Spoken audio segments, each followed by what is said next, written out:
सुजन हो नमस्कार. आविष्कार आर्ट्स अँड क्रिएशन्स प्रस्तुत रविवारची गोष्ट या सदरामध्ये अमोल वाघचं तुम्हा सर्वांना सप्रेम अभिवादन.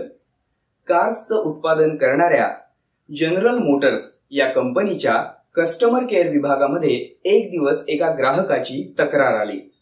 ही तक्रार मोठी मजेशीर होती, ज्यामध्ये ग्राहकानं असं म्हणलं होतं की तुमच्याकडून खरेदी केलेल्या माझ्या गाडीला व्हॅनिला आईस्क्रीम आवडत नाही. कदाचित तिला व्हॅनिला आईस्क्रीमची ॲलर्जी असावी. पहिल्यांदा तर ही तक्रार कुणीतरी गंमत म्हणून केली असावी असं कंपनीला वाटलं, पण पुन्हा काही दिवसानंतर त्याच ग्राहकाकडनं दुसऱ्यांदा ती तक्रार पुन्हा आली. यावेळी मात्र कंपनीनं ही तक्रार गांभीर्यानं घेत तिची शहानिशा करायचं ठरवलं. कंपनीनं आपला टेक्निशियन त्या ग्राहकाकडे पाठवला. त्या टेक्निशियननं त्या ग्राहकाकडनं ती तक्रार व्यवस्थित समजावून घेण्याचा प्रयत्न केला. त्यावेळेला त्या ग्राहकानं सांगितलं की रोज संध्याकाळी आम्ही जेवण झाल्यानंतर डेझर्टमध्ये आईस्क्रीम खाणं पसंत करतो, ज्याकरता मी माझी गाडी घेऊन इथून थोड्या अंतरावरती असलेल्या आईस्क्रीम शॉपमध्ये जातो. तिथून आईस्क्रीम खरेदी करून ते घेऊन मी गाडीतूनच घरी परत येतो. पण जेव्हा जेव्हा मी व्हॅनिला आईस्क्रीम खरेदी करतो आणि गाडीमध्ये बसून गाडी चालू करण्याचा प्रयत्न करतो, त्या वेळेला गाडी लवकर चालूच होत नाही. जेव्हा मी अन्य फ्लेवरची आईस्क्रीम घेतो त्यावेळेला मला ही समस्या जाणवत नाही. त्यावेळेला गाडी चटकन चालू होते. फक्त आणि फक्त व्हॅनिला आईस्क्रीम घेतल्यानंतरच गाडी चालू होत नाही. आणि म्हणूनच मी माझ्या तक्रारीमध्ये असं म्हणलेलं आहे की या गाडीला व्हॅनिला आईस्क्रीमची ॲलर्जी असावी किंवा व्हॅनिला आईस्क्रीम या गाडीला आवडत नसावं. हे सगळं ऐकल्यानंतर त्या टेक्निशियनला देखील थोडंसं विचित्रच वाटलं, पण तरी देखील तो त्यावरती म्हणाला की मी इथून पुढे 2-3 दिवस तुमच्याकडे रोज संध्याकाळी ज्यावेळेला तुम्ही गाडी घेऊन त्या आईस्क्रीम शॉपवरती जाता त्यावेळेला येईल. ठरल्याप्रमाणे तो टेक्निशियन संध्याकाळी त्या ग्राहकाकडे आला. तो टेक्निशियन आणि ग्राहक गाडी घेऊन त्या आईस्क्रीम शॉपवरती गेले. गाडी पार्क केली आणि दोघेही आईस्क्रीम आणण्याकरता आईस्क्रीम शॉपमध्ये गेले. त्या दिवशी त्यांनी चॉकलेट आईस्क्रीम घेतलं आणि पुन्हा गाडीपाशी आले. गाडी चालू केली आणि ते दोघे घरी आले. दुसऱ्या दिवशी संध्याकाळी सुद्धा तो टेक्निशियन त्या ग्राहकाकडे गेला. त्या दिवशी सुद्धा दोघे जण गाडी घेऊन त्या आईस्क्रीम शॉपवरती गेले. गाडी पार्क केली आणि आईस्क्रीम शॉपमध्ये जाऊन त्यांनी या वेळेला स्ट्रॉबेरी आईस्क्रीम घेतलं. ते घेऊन ते गाडीमधनं पुन्हा घरी आले. तिसऱ्या दिवशी सुद्धा दोघेही जण पुन्हा त्या आईस्क्रीम शॉपवरती गाडी घेऊन गेले. गाडी पार्क केली आणि आईस्क्रीम शॉपमध्ये जाऊन त्यांनी या वेळेला व्हॅनिला आईस्क्रीम खरेदी केलं.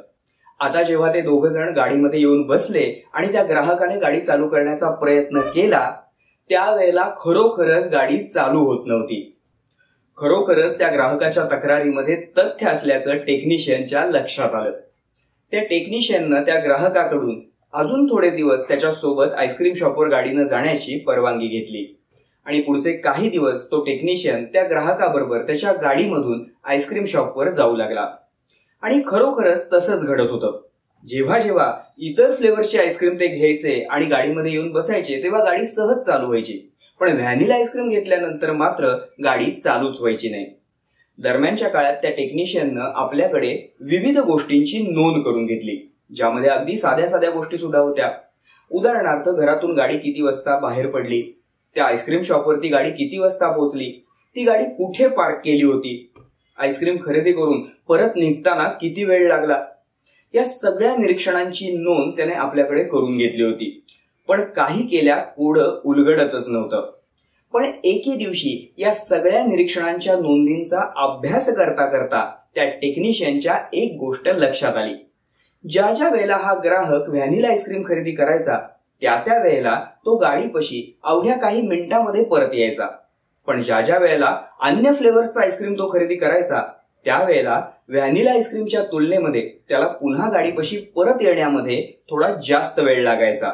आणि या सगळ्याचं कारण होतं ते म्हणजे त्या आईस्क्रीम शॉपचा लेआउट.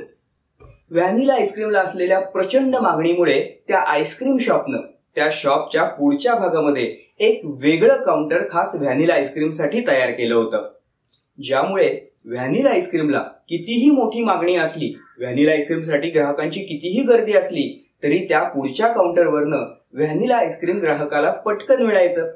तर अन्य फ्लेवर्सच्या आईस्क्रीमसाठी त्या आईस्क्रीम शॉपच्या मागच्या बाजूला एक दुसरं काउंटर होतं, ज्यावरनं आईस्क्रीम खरेदी करण्यासाठी कोणत्याही ग्राहकाला व्हॅनिला आईस्क्रीमच्या तुलनेमध्ये जास्त वेळ लागायचा. त्यामुळे साहजिकच जेव्हा हा ग्राहक व्हॅनिला आईस्क्रीम खरेदी करून गाडीपाशी यायचा तेव्हा तो अवघ्या काही मिनिटात परत यायचा, पण जेव्हा अन्य फ्लेवरचा आईस्क्रीम खरेदी करून तो गाडीपाशी यायचा तेव्हा त्याला व्हॅनिला आईस्क्रीमच्या तुलनेत जास्त वेळ लागायचा. आणि त्याच ठिकाणी त्या टेक्निशियनच्या हे लक्षात आलं की खरी समस्या ही व्हॅनिला आईस्क्रीम नसून त्या ग्राहकाला गाडीपर्यंत पोहोचण्यासाठी लागणारा वेळ आहे. मग तांत्रिक दृष्ट्या जेव्हा पुन्हा त्याने नीट अभ्यास केला तेव्हा त्याच्या लक्षात आलं की जेव्हा अन्य फ्लेवर्स घेऊन हा ग्राहक गाडीपाशी येतो त्याला जास्त वेळ लागतो. तेवढ्या वेळामध्ये गाडीचं जे इंजिन मगाशी बंद केलेलं असायचं ते थंड व्हायला वेळ मिळायचा आणि जेव्हा जेव्हा तो व्हॅनिला फ्लेवरचा आईस्क्रीम घेऊन चटकन परत यायचा त्यावेळेला गाडीचं इंजिन थंड झालेलं नसायचं. तर मग त्या गाडीचं इंजिन पूर्णपणे थंड होण्यापूर्वी जर ती गाडी पुन्हा चालू केली तर ती चालू का होत नसायची? तर त्याचं कारण होतं की त्या गाडीमध्ये वेपर लॉकची समस्या होती. सोप्या भाषेमध्ये जर सांगायचं झालं तर गाडी गरम असल्यामुळे त्यातील फ्युएलचं व्हेपरायझेशन व्हायचं, अर्थात वाफ व्हायची, आणि त्यामुळेच गाडी गरम असताना पुन्हा चालू करायचा प्रयत्न केला गेला तर गाडी चालूच व्हायची नाही. अशा रीतीने अत्यंत विचित्र आणि मजेशीर वाटणाऱ्या या गूढ तक्रारीचं कोडं हे उलगडलं होतं. गाडीची खरी समस्या ही व्हॅनिला आईस्क्रीम नसून वेपर लॉकचा प्रॉब्लेम होता हे लक्षात आलं होतं. अगदी छोटीशीच ही गोष्ट पण खूप काही शिकून जाते. कित्येकदा अगदी विचित्र विक्षिप्त वाटणाऱ्या प्रॉब्लेमचं सुद्धा सोल्युशन हे सापडतंच. गरज असते ती शांत आणि थंड डोक्याने विचार करण्याची. रविवारची ही छोटीशी गोष्ट तुम्हाला कशी वाटली हे कमेंटमध्ये आम्हाला नक्की कळवा. जर ही गोष्ट तुम्हाला आवडली असेल तर लाईक करा, तुमच्या प्रियजनांसोबत शेअर करा. या आणि अशा बोधप्रद, प्रेरणादायी, रंजक गोष्टींचा आनंद घेण्यासाठी आमच्या आविष्कार आर्ट्स अँड क्रिएशन्स या चॅनलला जरूर सबस्क्राईब करा. धन्यवाद.